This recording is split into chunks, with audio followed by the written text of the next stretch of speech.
Hey, what's up? Today I'm going to be giving a film review for Central Intelligence. Now, this film stars Dwayne Johnson, The Rock, and it also stars Kevin Hart too as well. Now, like the plot synopsis for the film says that bullied as a teen for being overweight, Bob Stone, who is played by Dwayne Johnson, shows up to his high school reunion looking fit and muscular.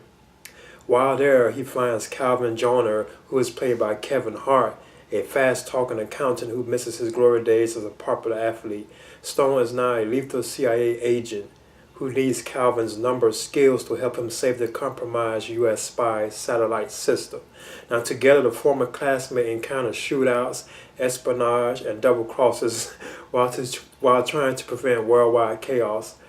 So basically, the film opens for not necessarily a flashback sequence, but I guess you could say like 20 years, because the film is like set 20 years like in the present day, but it opens for like a flashback like 20 years in the past, where like the two like protagonists of the films, Dwayne Johnson and Kevin Hart, their characters are like in high school, and Dwayne Johnson, his character is like this like boy, that's like very like overweight, and I thought that was kind of interesting because I myself used to be like overweight, back when I was like in high school and stuff. But I had lost the weight, but I have always like worked out, I've always like stayed in shape. But that's what kind of intrigued me about it, like his friend, like well, they weren't really friends, but Bob Stone himself, he was like an overweight kid, he was kind of bullied and stuff. They was having like this meeting inside the gym where they was actually celebrating Kevin Hart's character, Calvin, he was getting like salutes for something. I forgot what it was, But I know they called him, I think, the Golden Jet. Yeah, that's what he was known as.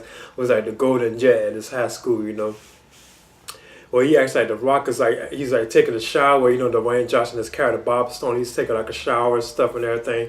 And everything, you can see he's like overweight, like Joe, and it was like complete CGI effect too, which I thought was kind of odd, interesting too as well. The idea that it was like a CGI effect where he's in the shower and everything, and somehow like the bullies they had threw him inside. Yeah, they went in and found him in there singing and dancing in the shower. So they took him while he's even naked, like his fellow like high school like teammates, or like friend, members, I guess you could say. They threw him into the auditorium where like all the classes and everything was. And they saw that he was like naked and everything. So Calvin, who was Kevin Hart's character, he still looks the same too. He's just like younger.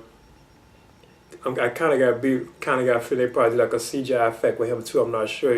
Because you can tell it's like Kevin Hart, he just looks younger. And I think he just shaved and stuff. I'm not sure, but he puts like his jacket on Bob Stone to protect him and cover him up, sir, because everybody's like laughing, like, whoa, look at him, he's like naked and stuff. But then it jumps like 20 years in the future, and it turns out that they like Calvin, he's kind of under grew, he's an accountant now and everything. Then Bob Stone shows up, but now he's not no longer like overweight like that. He's like muscular and stuff, and he's like huge, tall and stuff like that.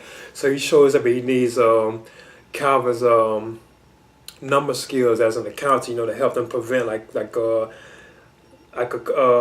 well, like basically like worldwide, chaos, basically, and it's something to do with like a satellite and stuff. It was kind of confusing.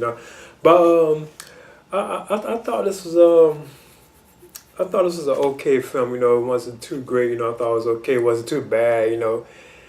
At times it was kind of funny too, like said, The Rock himself or Dwayne Johnson, he was like funny and stuff. And then even Kevin Hart, he was like funny and stuff at times. And I thought that chemistry was kind of cool, and it kind of was kind of odd because like like Dwayne Johnson is so like huge compared to like Kevin Hart. So I thought that was kind of like odd.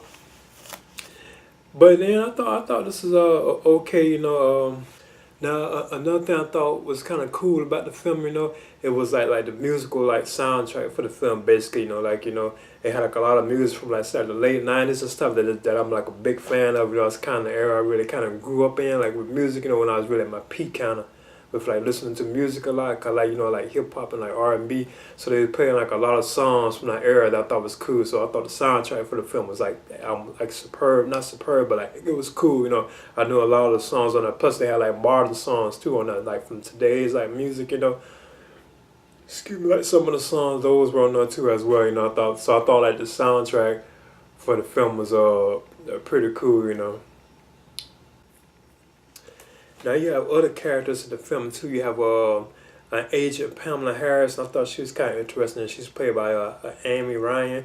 You have Aaron Paul as Phil. You have Daniel Nicolet as Maggie Joner. You know, so I thought in the end, I thought this was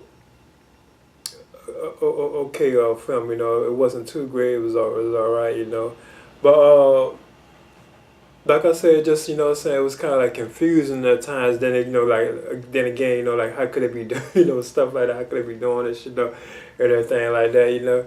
But in the end, I'll be giving Central Intelligence. I'm aiming at a C, and this is my review for Central Intelligence. And I recommend it for I guess like the buddy film type like fans, you know, if you're fans of those kind of films, I would recommend it for that kind of people, you know. But I'll be giving this a C though. This is my review for Central Intelligence.